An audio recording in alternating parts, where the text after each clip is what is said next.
kita ahli sunnah 10 Muharram apa benda kita buat? Kita puasa kan. Sunat kita puasa 10 Ashura itu. Sunat. Bahkan sunat yang muakkad. Dah elok kalau kita buat 9, 10, 11. 9, 10 ataupun 10, 11 kan. Tapi tuan-tuan, orang Syiah kata 10 Ashura itu, 10 Muharram tu hukum berpuasa bid'ah munkarah. Haram puasa. Siapa puasa berdosa. Kan? Pasal dia tak mau tiru kita, tak mau serupa dengan ahli sunnah wal jamaah. Tetapi disunat, bahkan sunat yang muakkad. Bagi orang Syiah dah macam bukan sunat, walaupun kitab dia kata macam sunat, tapi sebenarnya wajib dah.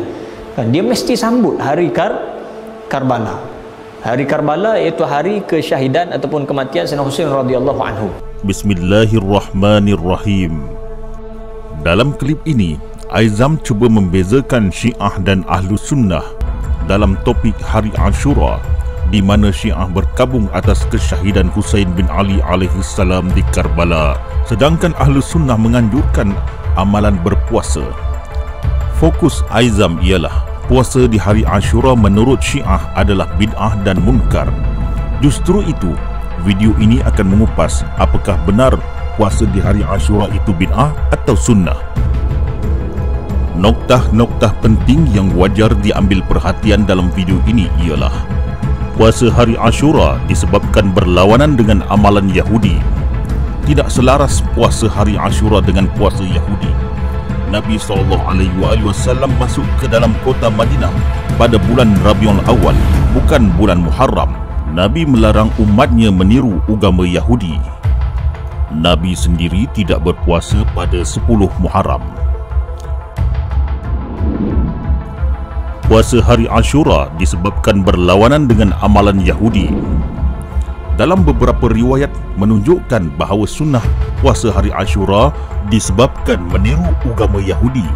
Dalam kitab Sahih Al-Bukhari, penerbit Dar Ibn Kathir, cetakan pertama tahun 2002, muka surat 480, diriwayatkan an Ibni Abbas radhiyallahu anhuma qala qadiman nabiyyu sallallahu alaihi wa alihi wasallam al-Madinata فرأى اليهود تصوم يوم عاشوراء فقال ما هذا؟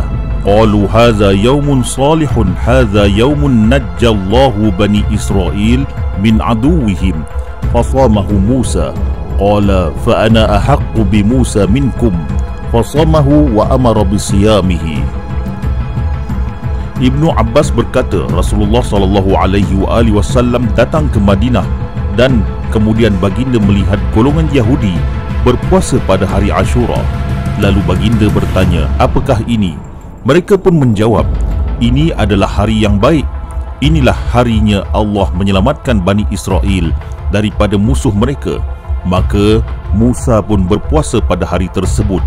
Lalu baginda bersabda, aku lebih berhak ke atas Musa berbanding kamu. Maka baginda pun berpuasa pada hari tersebut dan memerintahkan umatnya berpuasa pada hari itu. Tidakkah riwayat ini menunjukkan berpuasa di hari Ashura meniru tradisi Yahudi?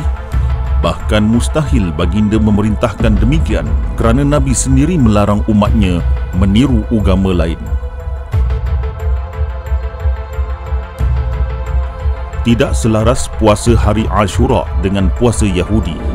Dengan merujuk kepada riwayat dan kata-kata ulama, diketahuilah kitaran pergantian tahun di kalangan orang Yahudi bukanlah tahun Qamariyah, sehingga menjadi tradisi di kalangan mereka berpuasa setiap tahun pada hari yang bertepatan dengan hari Ashura. Dalam kitab Sahih Muslim, susunan Imam Muslim bin Hajjaj Al-Nishaburi, jilid kedua, penerbit Darul Ihya'il Kutub Al-Arabiyah, cetakan pertama tahun 1991, muka surat 798, diriwayatkan daripada Abdullah bin Abbas bahawa Nabi SAW bersabda, la in baqitu ila qabilin la asumanna tasi'a. Maksudnya, sekiranya aku masih hidup pada tahun hadapan, nescaya aku akan berpuasa pada hari yang ke-9 Muharram. Dalam kitab Musnad Ahmad bin Hanbal, jilid keempat, penerbit Muassasah Ar-Risalah, cetakan pertama tahun 1995, muka surat 52, diriwayatkan Nabi SAW bersabda, "Sumu yawma Ashura wa khalifu fihi al-yahuda, sumu qablahu yawman atau ba'dahu yawman." Maksudnya, berpuasalah kalian pada hari Ashura dan berbezalah dengan golongan Yahudi, berpuasalah sehari sebelumnya atau sehari selepasnya. Hadis-hadis tersebut menunjukkan seolah-olah Yahudi menyambut hari Ashura yang sentiasa bertepatan dengan 10 Muharram dalam kalender Hijri, sedangkan tidak ada bukti bahawa kalender Yahudi selaras dengan kalender Hijri setiap tahun, sehingga Nabi memerintahkan agar puasa ditunda sehari sebelum 10 Muharram pada setiap tahun. Puasa sebenar dalam agama Yahudi adalah pada hari ke-10 yang selalunya dalam bulan Oktober.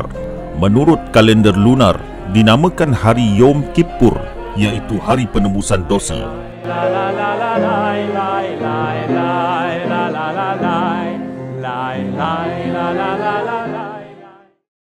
Nabi SAW masuk ke dalam kota Madinah pada bulan Rabiul Awal, bukan bulan Muharram.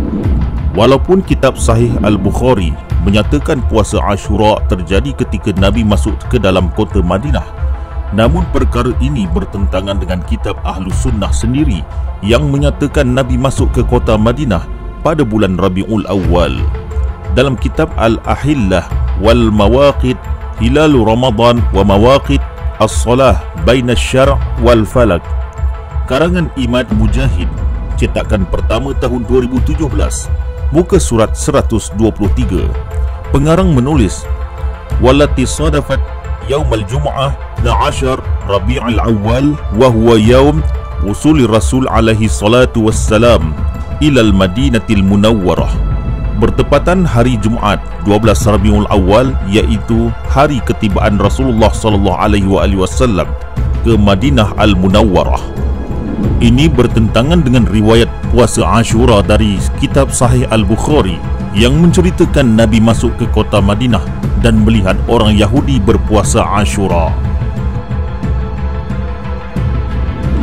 Nabi melarang umatnya meniru agama Yahudi. Dalam kitab Al-Jami' Al-Kabir atau Sunan At-Tirmizi, karya Imam Muhammad bin Isa At-Tirmizi, jilid keempat, penerbit Darul Gharbil Islami, cetakan pertama tahun 1996, muka surat 425, diriwayatkan, "Laisa minna man tashabbaha bi ghairina, la tashabbahu bil yahudi wala bin nasara." Bukan dari kalangan kami orang yang menyerupai selain dari kita, janganlah menyerupai Yahudi dan Kristian. Dalam kitab Fathul Bari, karangan Ibn Hajar Al-Asqalani, jilid ke-11, penerbit Maktabah As-Salafiyah, buka surat 14, diriwayatkan Nabi SAW bersabda, "La tashabbahu bil yahud wan nasara." Janganlah menyerupai Yahudi dan Nasrani. Sekarang berasaskan sekumpulan riwayat yang telah disebutkan dari sumber Ahlus Sunnah, bagaimana mungkin Nabi memerintahkan umatnya meniru agama Yahudi? Nabi sendiri tidak berpuasa pada 10 Muharram. Walaupun Sahih Al-Bukhari menyatakan Nabi turut berpuasa pada hari Ashura, namun menurut sebahagian riwayat, Nabi tidak berpuasa pada hari tersebut. Dalam kitab Majma' Az-Zawaid, karangan Ali bin Abi Bakr Al-Haythami, jilid ketiga, penerbit Darul Fikr, cetakan tahun 1994, buka surat 429, diriwayatkan, "Wa'an Abi Sa'id Al-Khudri anna Rasulullah sallallahu alaihi wa alihi wasallam amara bisawmi Ashura wa kana la yasumuhu." Sesungguhnya Nabi SAW memerintahkan puasa Ashura dan baginda tidak berpuasa pada hari tersebut. Justru itu yang anehnya di sini ialah Nabi tidak melakukan ibadah tersebut, padahal baginda lebih utama melakukannya sebagai contoh dan teladan kepada umat.